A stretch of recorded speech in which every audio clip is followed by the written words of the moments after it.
Hello, welcome to today's episode of Juice and the Numbers, your statistics and sports podcast. I'm one of your hosts, Joshua Tracy. And I'm Corwin Heller. We started And recording the second that car alarm started going on. I didn't hear anything. Thank God. Wow. All right. So we're off to a good start then. The opposite. This is the opposite of technical difficulties. This is technical successes. There we go. All right. That's well, new. Anyway, we are here to talk about an update into our 2022-2021 NFL bowl predictions. Now that the season is over, concluded, and we've successfully remembered that we did these at the beginning of the year, which is always a challenge for us. So, Corwin, are you ready to get started? I am. All right. Well, I guess let's start with the awards because that's where we usually start. So, what did you have first? MVP. MVP. All right. Who'd you have? I had Dak Prescott. I have Dak Prescott, and Tom Brady written here. You gave halfway. You gave a mid-season update to yours, if I recall correctly. Yeah. Okay, I'm just gonna stick with the main column. So Dak Prescott, he didn't win it. Didn't. Really wasn't No. in the conversation. No, he did not. I have the top three here. He was not one of them. No. I had Pat Mahomes, who also was not in the top three for NFL MVP voting. So, yeah, neither one of us got this. The MVP was Aaron Rodgers. Aaron Rodgers got 78% of the vote.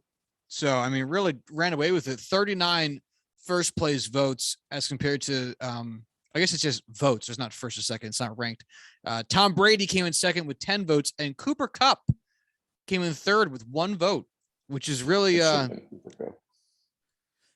Now, do you think it should have been Tom Brady or Aaron Rodgers? Because this is also part of the conversation of this. Because it's interesting, depending on how you value counting stats versus efficiency stats.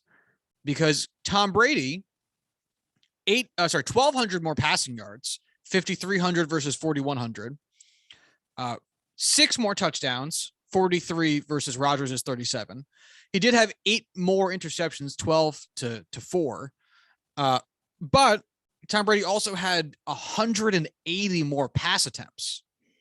So in 180 more pass attempts, it took him an extra 120 completions at about 10 yards per completion to pass Rodgers, to put that gap between him and Rodgers in terms of passing yards. And then the additional touchdowns, which would be 1 touchdown every 20 passes.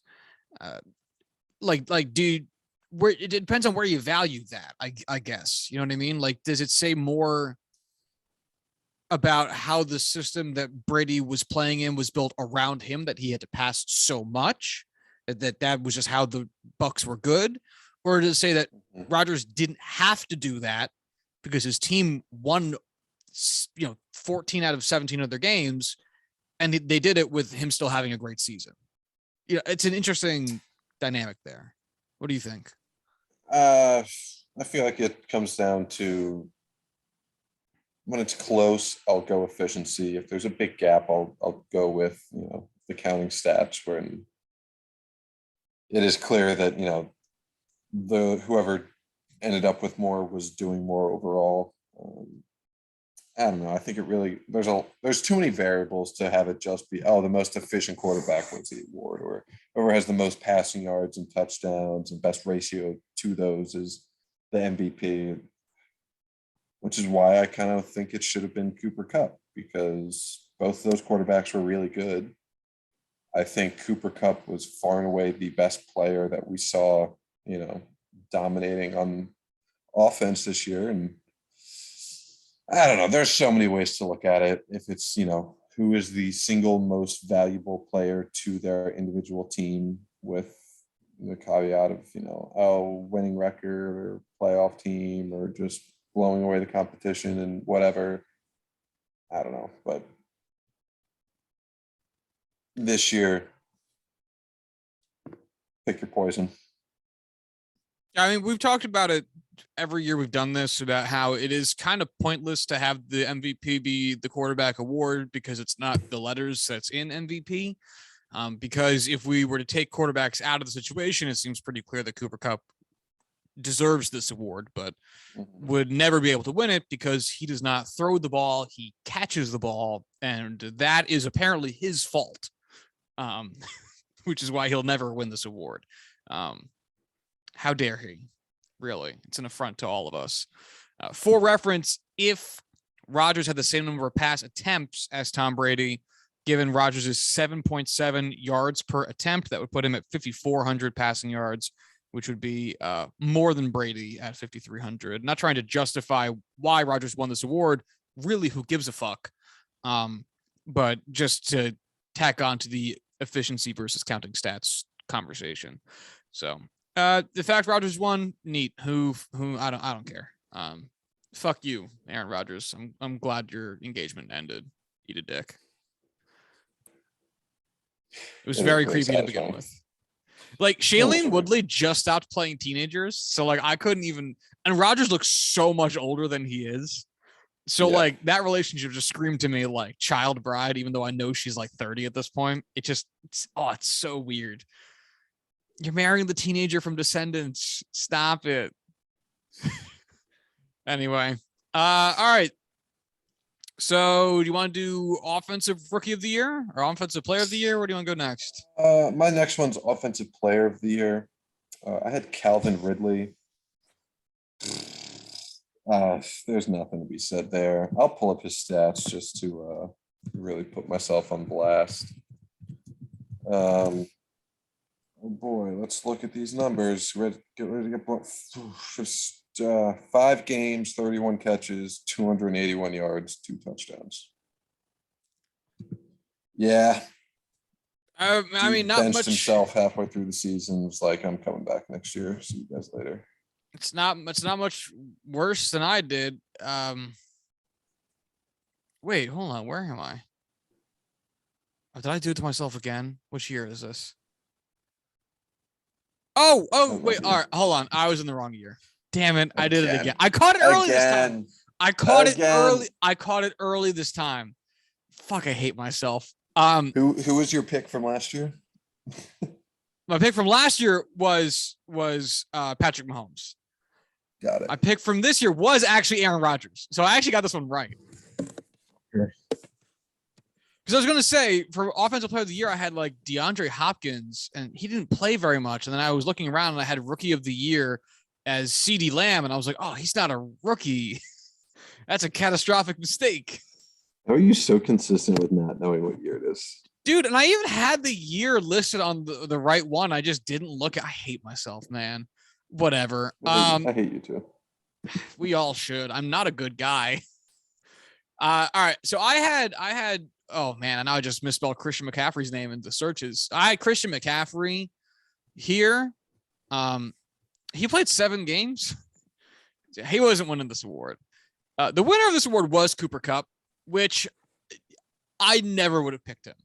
And that's not to say he wasn't a good player before this outrageously good year, but he definitely wasn't top of mind when I considered like top 3 skill position players in the NFL. Like he literally this season had 1,000 more yards than last season. Mm-hmm. Not twice as many yards as last season. It's more than that. It was 1,000 more yards than last season.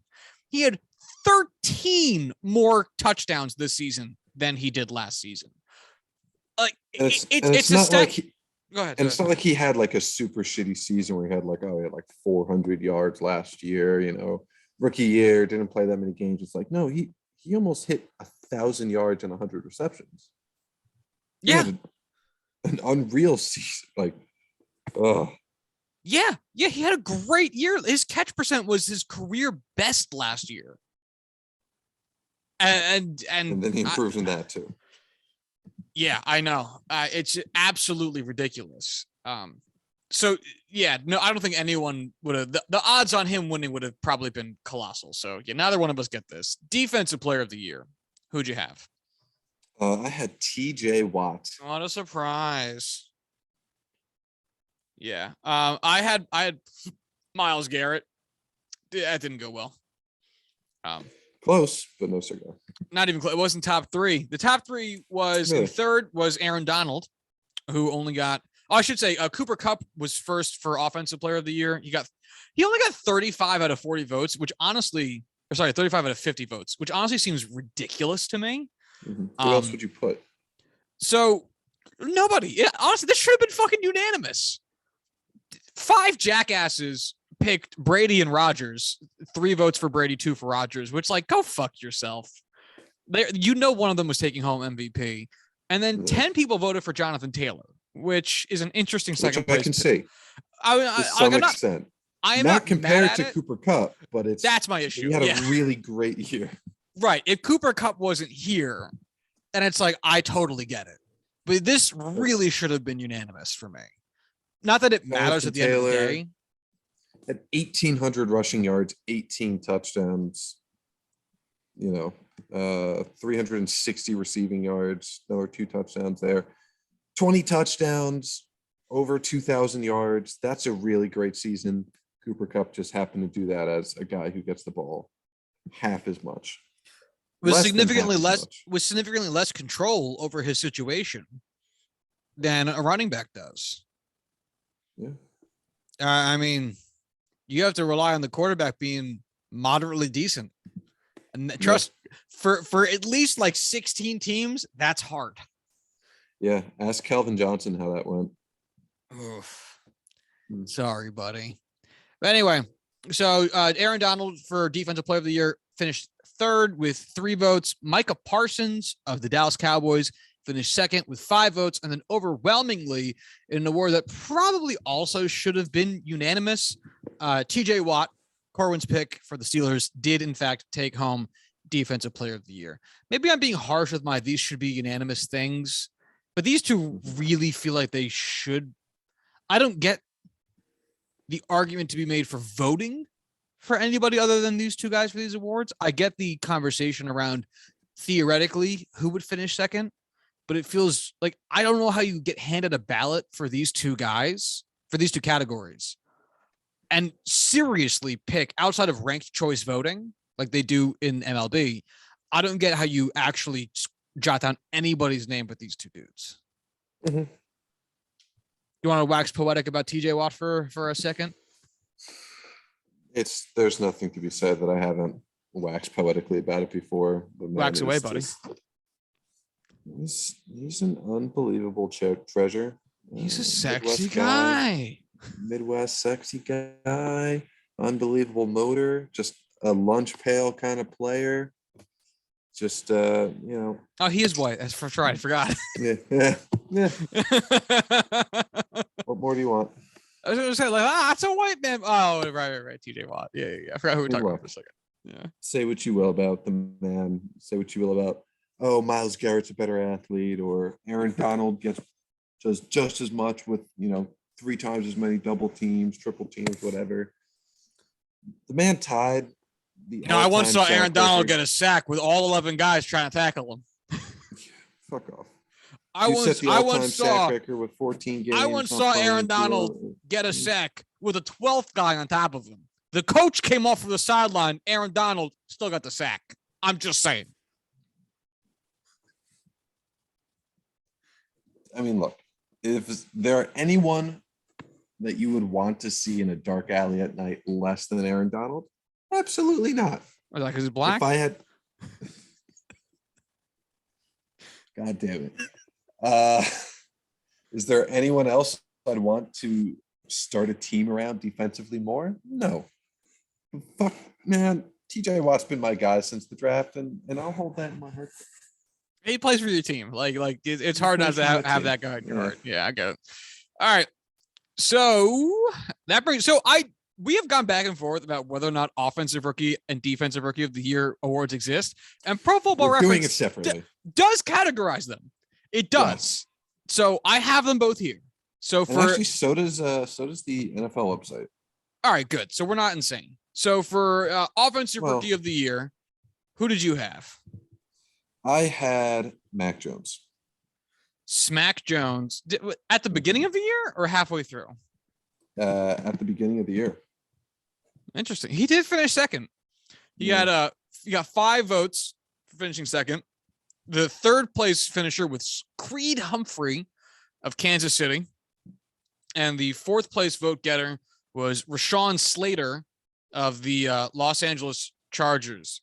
Creed Humphrey is an offensive lineman, as is Rashawn Slater, who plays tackle. Yes. The winner, however, was Jamar Chase. Overwhelmingly 42 votes. It's an 84% vote share. He had 1,400 yards on the season, 13 touchdowns, and played all 17 games and played a huge part in bringing his team to the playoffs and ultimately the Super Bowl. So more than deserving. Yeah. I mean, quit looking at your girlfriend and look at me, bitch. No, she's prettier than you.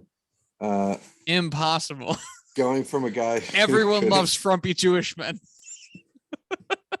Okay, George Costanza. Fucking drape yourself in velvet and then we'll talk. To be draped in velvet. Anyway. Yeah, but I mean, going from not being able to catch pass in the preseason and being a complete bust to winning Offensive Rookie of the Year, it's a pretty good job. Yeah. Yeah, I had. Oh, I didn't say you. Sorry, you had Mac Jones. I had Zach Wilson, which I didn't say. He missed a bunch of time, and even if he wouldn't have won this award. So, yeah, that's putting in the Jets bias there. Defensive Rookie of the Year. We have our first unanimous award here. Corwin, who did you have? Micah Parsons, baby. I, Josh, also had Micah Parsons, and all 50 voters also had Micah Parsons. So everyone had Micah Parsons. Micah Parsons won the award. He played in 16 out of his team's 17 games, had 64 solo sacks, 20 assisted sacks, and 64 sacks? 64 solo tackles, 20 assisted tackles, and 13 sacks. His 64 sacks would be good for almost triple the NFL record, also set this year. Or tied this year by TJ Watt. Yeah. So fuck me in the ass. But anyway, yeah, shout out to Micah Parsons. You made the Dallas Cowboys good. You did. I love that, man. All right. Comeback player of the year is the next thing I have here. Who did you have, Corwin? Well, I picked Dak Prescott for MVP. It would only make sense that I picked him for comeback player of the year. I, as well, picked Dak Prescott for comeback player of the year, and it very nearly came true for us. He did get 42% of the vote share. Derwin James finishing third with one single vote for 2%. But Joe Burrow stormed his team into the playoffs with 4,600 yards, 34 touchdowns, and 14 interceptions. A very similar stat line to Dak Prescott. But regardless, the voters just love that Cincinnati white boy and had to go with good looking Joe. I know this was voted on before the playoffs started. I imagine this would be near unanimous if this was voted on after the Super Bowl. That's probably fair. I think that's fair. All right. That brings us to Coach of the Year. I don't really care about this one, so I just threw down the name of my team's coach, which was Bobby Salads. Corwin, who'd you have? My team's coach as well, Mike Tomlin. Yeah, so neither one of those guys finished top five. Top five in order of fifth to first was Bill Belichick with 1 vote. Zach Taylor of the Bengals with 2 votes.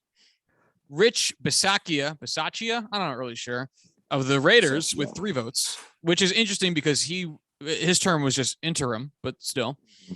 Matt LaFleur of the Green Bay Packers with 8 votes, and then the winner with the overwhelming majority of the votes is Mike Vrabel of the Tennessee Titans, 36 votes, which, sure. I probably would have voted for Rich Biassi. Fuck, I just corrected you and now I can't even say it myself. So I'm just going to stop talking. Bisaccia. Was that right? Yeah. Nice.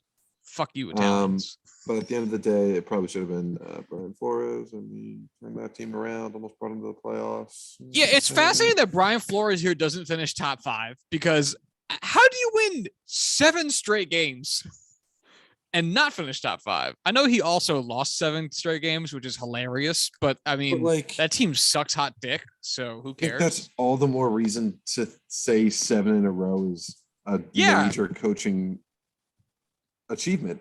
It's not like it's the Packers with Matt LaFleur going 7-0. It's like, oh well, it's the fucking Packers. They're expected to win 13, 14 games any given year. They should win 7 in a row. It's like, all right, you started 1-7. Their season's over. They're fighting for the first overall pick. Oh, let's knock off 7 in a row and start ourselves a nice little playoff run. Yeah, and honestly, it's impressive because it started with the 7 straight losses. Right. If it started with the 7 straight wins and then was the 7 straight losses, you go, oh no. Fuck. They started off 7-0 and were like winning the division, and now they are not in the playoffs. But instead it went the other way around, which is they're going to finish worse than the Jets and then finish with twice as many wins as the Jets and almost made the playoffs. Mm-hmm. Also interesting to note that the Super Bowl winning head coach is not here, which feels like a pretty rare occurrence. I'm not going to start like looking back very far, but I can't imagine there's too many years in which the coach who literally won the Super Bowl this year did not finish top 5 in voting. Actually, last year, Andy Reid did get votes, but he finished 7th. No, he lost the Super Bowl. No, the Super Bowl winner isn't here either for 2020. All right, 2019. When was the last time it actually happened then? Super Bowl winning coach? Super Bowl last year. It was the not Chiefs. It was the Bucks. The Bucks won it at home. Oh, right, Tom Brady. Why would I think the Bucks? And it's just Tom Brady winning. Of course. All right, so it didn't happen in 2019. Let's go back to 2018. Voter fatigue? Didn't happen in 2018. When was the last time the guy who won the Super Bowl finished top 5 in MVP? Okay. Wow. Harbaugh with the Ravens. Nope. Will be my guess. Nope. What a weird one. 2017, Doug Peterson of the Philadelphia Eagles finished 5th in Coach of the Year voting in the same year his team won the Super Bowl. But when was the last time he won it and finished? And won the Super Bowl? Won Coach of the Year and the Super Bowl? Yeah. Belichick was close in 2016. He finished 2nd behind Jason Garrett. Oh my God. Fuck off. This is before we started the podcast, which is the only time I started paying attention to these awards. But the fact that Jason Garrett won Coach of the Year one year is hilarious. This is the reason why this award should not be taken seriously. No. Man, we're going back a ways. I'm about to go to 2013. I don't see this happening yet. I'm not sure it's going to happen for us, bud. That's fun. But Bruce Arians won it one year. Wait, Bruce Arians won it 13. Yeah, in 2012, but it says here he didn't coach any games. I don't understand. That can't be, because that's when he was with the Cardinals. Nope. It would have been when he was with the Colts. As an offensive coordinator. He took over for Chuck Pagano when he got leukemia. Yeah, but what's weird about the display page for the awards is that it doesn't have any games, wins, losses, nothing like it does for the rest of the head coaches. Yes. Wait, so Chuck Pagano is also Chuck Pagano finished 2nd. So they put Chuck Pagano. So they put all the Colts stats under Chuck Pagano. That's one of those years with an asterisk because it's such a weird predicament that it's I'm not going to put any more energy into that. I'm back to 2010 at this point. And I'm not sure I don't We think need it's ever happened in United States history. We just need to move on. We'll be Yeah. digging through this forever. So that's all the awards then, right? Am I missing anything? I had the Super Bowl matchup and the worst record on here. Right, but I was talking I had about the awards specifically. awards. Yeah, that's all Okay. of them. All right. I had Chiefs versus Bucks. That was close to happening. It was very close to happening. I just got a laugh from the peanut gallery at that prediction. No. Oh, no more talking to me. Yeah, no, my prediction was much worse based on how it shook out. I had I had Browns Cowboys. Sorry, Browns Cowboys. I went dark horse for that. Boy, if we AFL. told somebody 5 years ago that the prediction would be Browns Cowboys, you would have been laughed at historically. 2003, Bill Looking. Belichick won the Super Bowl and Coach of the Year. It hasn't happened since 2003. Also, this top four is hilarious. Okay, Bill Belichick won it. Marvin Lewis finished second with the Bengals. Gross. Then Bill Parcells with the Cowboys, which I was unaware he coached the Cowboys at any point in his tenure. And then Andy Reid with the Eagles. That's a list. That is a list. That is certainly a list. Yeah. I'm honestly amazed 2 guys from 2003 are still coaching at a high level. That's like Marvin Lewis and Bill Parcells. Oh, no, Marvin Lewis is still in the NFL. Never mind. Yeah. I my heart, he still is. Touche. Yeah. Browns didn't make the playoffs, and Cowboys got bounced in the first round. So yeah, mine was bad. Who'd you have for worst record? The Texans. Who had the worst record? It was the Jags. Detroit. Oh, it is the Jags. My bad. Yeah, that tie fucked up Detroit. Yep. I had the Colts, who almost made the playoffs, so I was way off on both of these. The Colts had a winning season this year, so yeah, not the worst record. They tried their hardest to not go to the playoffs, so they gave you that. All right, shall we get into bold predictions? Yeah. All right, well, you went first to the awards. Do you want to keep going first for the bold predictions, or do you want me to go first? I'll go first. I got it up. Tom Brady finishes top 3 in passing yards, touchdowns, and leads the Bucks to the best record in the NFC because why the fuck not? So close. Tom Brady led the NFL in passing yards with 5,316, 300 more than Justin Herbert.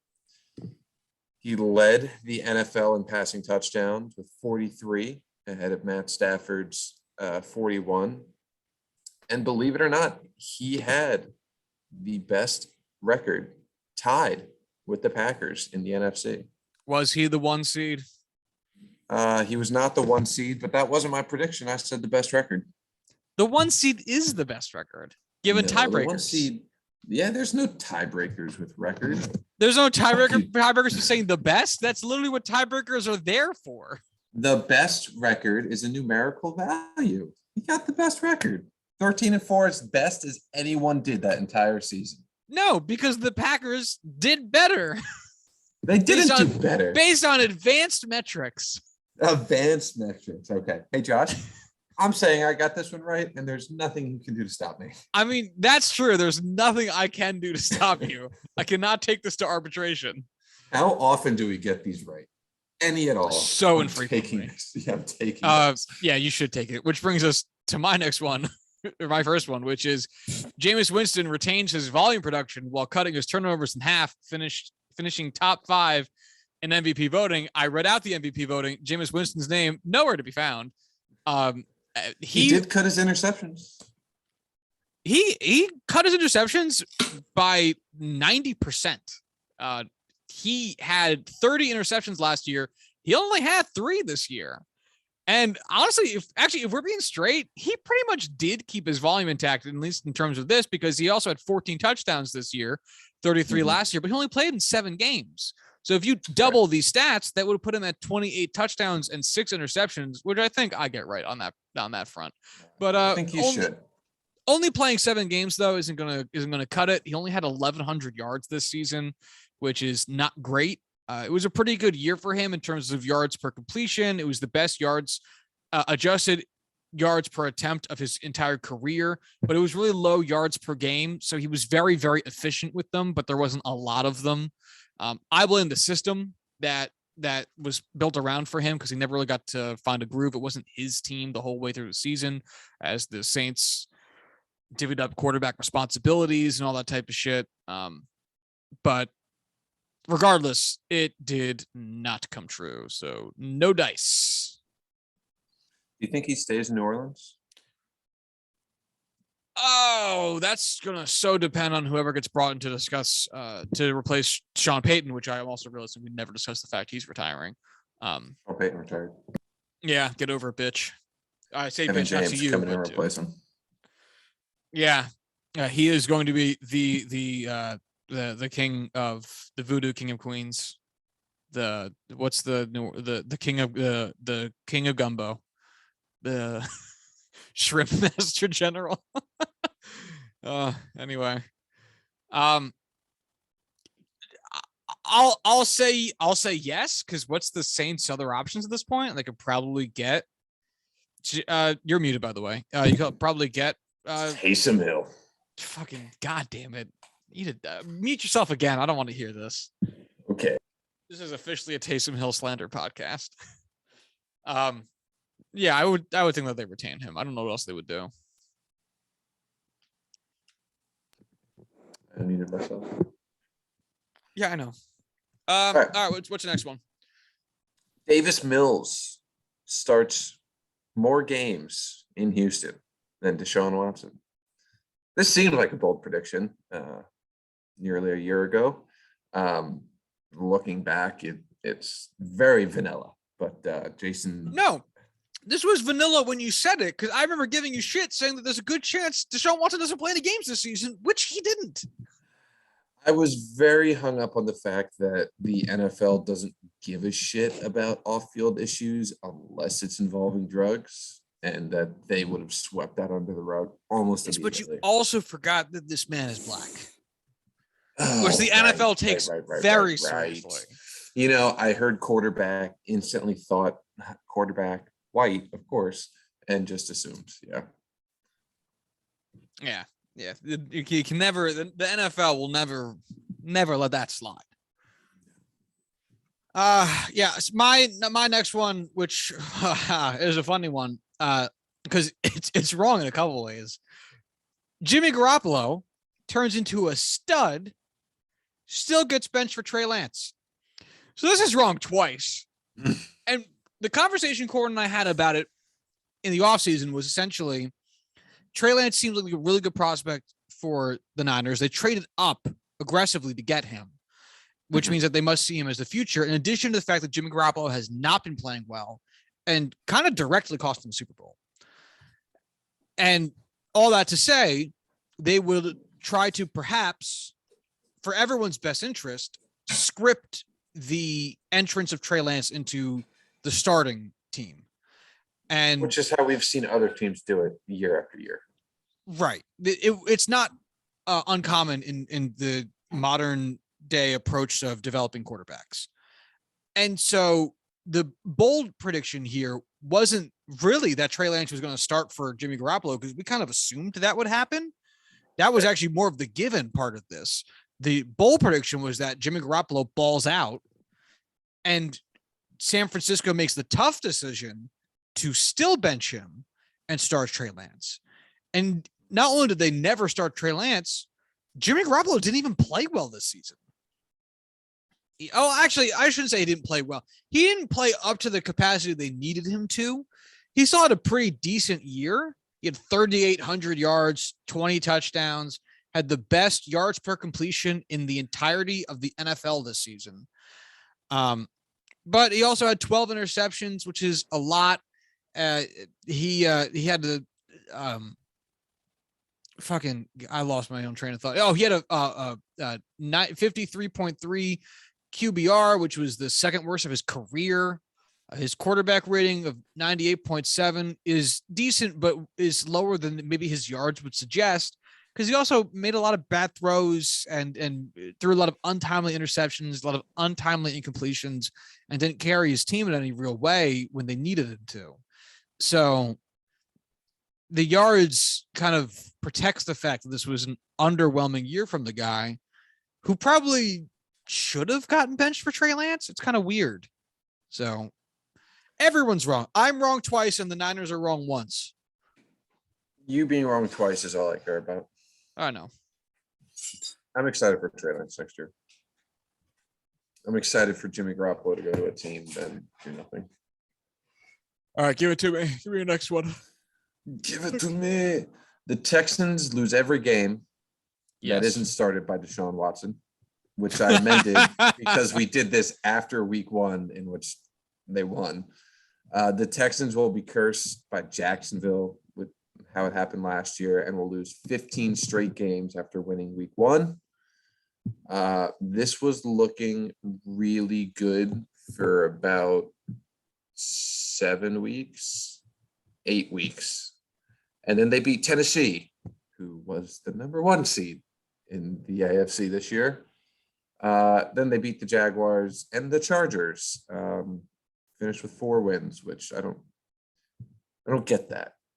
They did lose to the Jets though, so there's some positives here. Yeah, so do the Bengals and Titans, baby. Default AFC champions right here. Circle of champions. Yeah, my next one sucks too. I had Minnesota becomes a basement dweller and Kirk Cousins gets benched because he sucks hot dicks. Didn't happen. Minnesota finished second in their division, granted with a losing record because the division is bad, but still 8 wins is nothing to really sneeze at, especially when my team had 4. And also Kirk Cousins had a pretty good year. Kirk Cousins year, he had 4,200 passing yards, 33 touchdowns, 7 interceptions for a season quarterback rating of 103.1. He had a really good year. I was not right. No. He also did not get benched. I should say that. Super wrong. My next one, Trevor Lawrence finishes the year as the worst rookie quarterback in passing yards a game. He finished with 214.2 yards per game. Let's see, who was drafted Who was second? this? Zach Wilson, Trevor Lawrence. Ah, gotcha. Zach Wilson finished with 179 per game in 13 games started. Trey Lance finished with 100.5 in 2 games started. Mac Jones finished with 223.6, and Justin Fields finished with 155.8. So the second best. Not a great look. Granted, he was the only one. Well, he was one of 3 that started essentially all season long. Even that being said, he still finished second highest. Not a great season from T-Lore. 12 touchdowns, 17 interceptions. That's just not going to get it done. Under 60% completion. That's tough. I guess you gotta go fuck yourself. I will. Yeah, my next one's it's a yearly, it's a perennial bold prediction of mine that I will no longer be able to make, which is that Tampa Bay falls apart at the seams, starting with Tom Brady. Tom Brady finished second for MVP, and the Bucs almost went to the Super Bowl.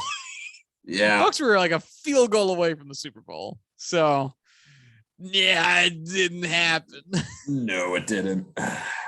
But hey, I don't have to. I can clear up a space. Say it again. I can clear up a space. It finally happened, man. That the bad man is gone. All right, give me your next one. 3 teams from the NFC West make the playoffs. The 49ers go from worst to first. The 49ers finished the season 10-7, good for third best in the NFC West. But all Went from three of the worst to top teams- thirst. Worst to thirst. But all three teams outside the Seahawks made the playoffs. So if we're giving out points, I'd get a half. No, you I'm wouldn't. not, so I get nothing. Yeah, dumb bitch. I had, and this one might be right, depending on how we want to classify things. Love that. The Raiders make the playoffs on the back of a weirdly good Derek Carr season. And the Raiders, in week 18 drama, made the playoffs. Now, I would also have to say, I'm going to stop you there. it is I on think the you back deserve this. of a weirdly good Derek Carr season. And we said Derek before Carr this, had a very, very good season. we said before the season, Derek Carr has been weirdly good his entire career and a little bit maybe underappreciated after 3 straight seasons of 4,000 yard passing yard seasons. He topped that with 4,800 yards this season, 23 touchdowns, 14 interceptions, which is, not great. But I mean, he threw for almost 300 yards per game and really was a huge part of why the Raiders made the playoffs. So, hey, way to go, me. That's a real guess that you did. Now we correctly. can stop. That's wildly bold. Thank you. All right. Your next one on me. The Ravens finished the season third in the AFC North, missed the playoffs, and are within 2 games of 500. This one's basically right. This one's even better than even I could predict. They finished dead last, and we're 8-9, which is by all means within 2 games of 500. It's almost as close as you can get. Yeah. I'm very happy with this. I can't really give it to myself because I thought the Browns actually. I don't remember. I think I thought the Bengals were going to finish last. Well, that was a bad prediction there. But hey, fuck the Ravens, man. How about that? Fuck them, dude. Yeah, my next one is also. It was bold when I made it. Quote? Fuck him, dude. Let's go bowling. What he says about Jesus. I don't know why I thought of this, even though it's a different. Fucking 8-year-olds, dude. Fucking 8-year-olds, dude.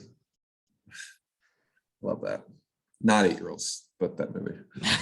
Thank you for clarifying. My next one was the boldest prediction on my spreadsheet, which is why it didn't come true, and that was that the Cowboys go to a conference championship game.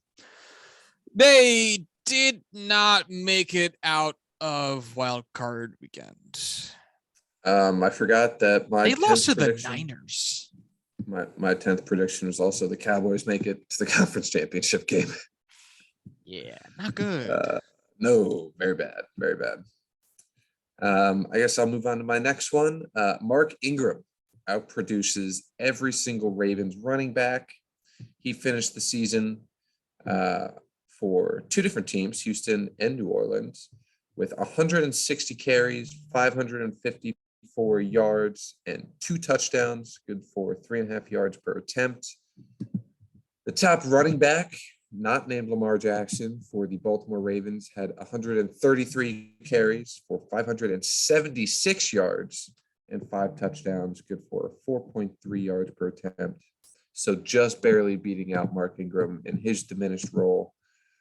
That would have been a lot more spicy of a comparison 4 years ago, 5 years ago, but is what it is. Classic Corwin Hall dilemma. Day late and dollar short. Amen. My next one, I think should come true or should count. You can quibble with it if you'd like, but the Rams finally look like the team they are on paper and win their division with ease. Now they did only win their division by a single game, but they were the most consistent of all the teams in this division after the Cardinals' second half struggles. And I would say that because of that, they did win their division with relative ease. And, the superb owl. The superb owl. I'm going to be honest. I was looking at my next prediction. I didn't even hear what the fuck you said. It doesn't matter. I got it right. That's all that matters. Touché. What was it? What was it? It was that the Rams finally look like the team they are on paper and win their division with ease. Hey, you got that one right for sure. I got my next one right too. I'm excited. Nice. Sorry, go ahead. My next one, Najee Harris outrushes Saquon Barkley, Christian McCaffrey, Dalvin Cook, Ezekiel Elliott, and Alvin Kamara. Yeah, rushed every single one of those motherfuckers. He finished behind only Jonathan Taylor, Nick Chubb, and Joe Mixon. He was only 5 yards behind Joe Mixon, which I'm a little salty about. But at the end of the day, 1,200 rushing yards was good enough for her fourth best. It just helped that every single one of those guys got hurt or just sucked in the case of Ezekiel Elliott. It's not a happy win, but it's a win. I'll take it. Mine was a relatively bold prediction again at the time it happened, and it was it says it is the once in a decade turn that the Bengals win their division. Holy shit! And it was right. Holy shit! That's a good prediction. Yeah, they won their division, and then more games after that. Shit, Josh, you're a time traveler. How many is that for you now? Three bold predictions correct. This is a new record. Look at us. We both got 3 right so far. Look at us. This is unreal. We did it. Look at us. Look at us. My number 9. The Cowboys flipped their record from 2020, win the division, and make the playoffs. The Cowboys' 2020 record was 10-6, meaning they had to win at least 10 games. They won 12, so they flipped their record. They won their division and made the playoffs. But I had another piece here. Mike McCarthy doesn't win Coach of the Year because everyone knows it's not because of McCarthy. That's also true. Hey, look at that. Look at you go, big I don't guy. think that's that bold of a prediction. Looking back, yeah, the Cowboys sucked last year, but I don't think this is a very bold prediction either. But I forget if I chastised you in the moment you for did it or not. Yeah, I probably did. Yeah, especially because I must have, because I picked them to be in the Super Bowl, so I must have chastised you for this. Yeah, whatever. All right, my next prediction was so not true. Texans have a massive bounce back season, even though it seems like nothing much has changed. Yeah, they won 4 games this year, which granted, nothing much has changed. Is more than I would have thought if we're being honest here, but that's not a bounce back season. Way more than I thought they were going to get. Yeah, by 4.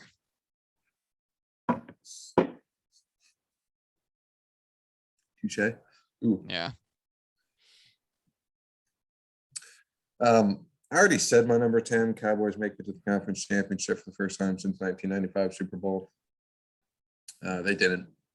They didn't do that. We discussed that. That's true. All right, I'm trying to pick out the stats for my my next one because I can't do career. I need to cherry pick this a little bit. All right, let's I gotta go with doing it. So my next bold prediction, my last bold prediction, was that Jared Goff becomes Matt Stafford by only collecting any meaningful stats in blowout losses in the fourth quarter. So I did not watch any Detroit Lions games this year because honestly, why would I? Why in the world would you watch the Detroit Lions unless you have to? Here's how we're going to determine this. Jared Goff had 2 fourth quarter comebacks and 2 game-winning drives. I'm going to assume that those are the same games. Matt Stafford. All right, let's compare that then to Matt Stafford's 29. But he only played 8 games in 2019. All right, we'll compare it to Matt Stafford's 2018 season, where he had 0 fourth quarter comebacks and 1 game-winning drive. All right, because I want to make sure that we're examining this split as accurately as we can to parse out if I can take credit for this one or not. Okay. Because if we are nothing on this podcast, if not just and right in accordance with the law. that we ourselves create. Um, ooh, is it weird or not that in 2018 the Lions had no overtime games? Not weird. No overtime game, not one in overtime. Did not Yeah, no, play I don't in think- overtime. I don't think it's that weird. If you're not a good team, I don't think you're going to tie many of them. Did the Jets play? All right, hold on. I know this is a tangent on a different Josh, I've already tangent. forgotten what your prediction was for the That's Lions. okay. It'll make it feel special all over again when I prove that I was right. Did the Jets play in any overtime? Because they're bad. Hold on, folks. We're doing I important know work. the Steelers did. That was disgusting, and I hate it. The Jets played an OT. Weird. It doesn't matter. All right. So, in 2018, Matt Stafford's fourth quarter had 120 more yards than his next best quarter. He had four more. He had nine touch. He had I'll put it this way. He had 1,069 yards in the fourth quarter, just more than any other quarter. 9 touchdowns, more than any other quarter. 5 interceptions, also more than any other quarter. An 89.8 quarterback rating, second best. 12 sacks, which is second most. What else? Anything interesting here? More completions than any other quarter. This year, Jared Goff in the fourth quarter had 1,131 yards, which is over 200 more yards than any other quarter. Ooh, 3 touchdowns, which is the tie for the fewest of any quarter he played in this year. 118 completions, 20 more than his next best quarter. 9 sacks, second most. And a quarterback rating of 76.9, the worst of all the quarters he played in. So this is an interesting. I'll toss it over to you to make a judgment on this. It's interesting because his volume stats, really, I guess, only yards and completions, and well, therefore attempts, are bigger than any other quarter. But in terms of how he played, with touchdowns being low, interceptions being high, not good. I actually didn't mention the interceptions. He had 5 interceptions in the fourth quarter. He only had 1 in each other quarter. First quarter, 1 interception. Second quarter, 1 interception. Third quarter, 1 interception. Fourth quarter, 5. So what do you think? I haven't heard what the prediction was yet. That Jared Goff becomes Matthew Stafford by only collecting any meaningful stats in blowout losses in the fourth quarter. Well, actually, meaningful doesn't mean good. Meaningful means that we care about them. And actually, having the most interceptions in the fourth quarter, that is a meaningful stat. Yeah. I'll give it to you. 4. Oh, man. I'm like Juan Soto's batting average. We both got 4, but you earned 4, whereas I just kind of threw some down. And you deserve the crown this year, Josh. Thanks, buddy. I'm proud of you. I think we should share. Let's take I'll snap you off a piece of crown. Just give me a little tiara to wear. I'll be happy. Just break me off a piece of that exoskeleton. Break me off a piece of that fancy beast. All right, man. We made it through. So altogether, how many awards did you get right? 2 awards, 4 predictions, I and thought you 2 got more predictions that were awards than that. close. Because I had 2 that were like just off by a little bit. Like I had 3 teams from the NFC, but the 49ers didn't get first. The Ravens missed the playoffs, are within 2 games of 500, but finished 4th. Not No, third. the awards. For some reason, I thought you had more of the awards. Um, All right, so no. hey, between the two, because I also got 2 awards and 4 bold predictions. We got 12 shits right this year. That's pretty good. Definitely the best we've ever done. Yeah. All right. Let's come back next year with some absolute batshit crazy stuff. Yeah, because that's the thing. It's like we've talked about this on the podcast before, where it's like no one will have a 100% completion percent, not because you're going to inevitably make some incomplete passes, which you would, but it also means that if you have too high of a completion percent, you maybe aren't taking enough risky throws to try to bolster what your offense is capable of. I mean, if every single pass was a 1 yard forward pass that's really just a lateral over to your running back, you could probably get a 100% completion percent. But it's like, that's not a good way of conducting your offense. You need to be able to stretch out what the quarterback is capable of. In much the same vein, if Corwin and I start getting too many of our bold predictions right, maybe it means we're not being bold enough and need to up the crazy factor for next year. The Cleveland Browns attempt 20 passes in every single game. It's like, what we should do? Every team does that except for the Patriots that one time. You know what we should do next year? What? 15 bold predictions, but each of us gets to veto 5 from the other guy. So only the craziest survive. Okay, write this down so we don't forget it. All right, but I'm going to put it in the wrong year.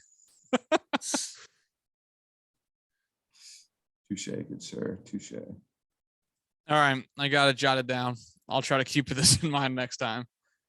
All right, outside of that, MLB is negotiating every day with the Players Association. There hasn't been a world of development that we can really talk about yet because it's only been like a day, but the meetings actually had a substantial, relative to what they've been, length and duration. So hopefully there's more news to talk about when we have to talk about, but going back and forth on figures isn't a very productive exercise for this podcast when it's marginal movement in either direction. So we'll save that for next time.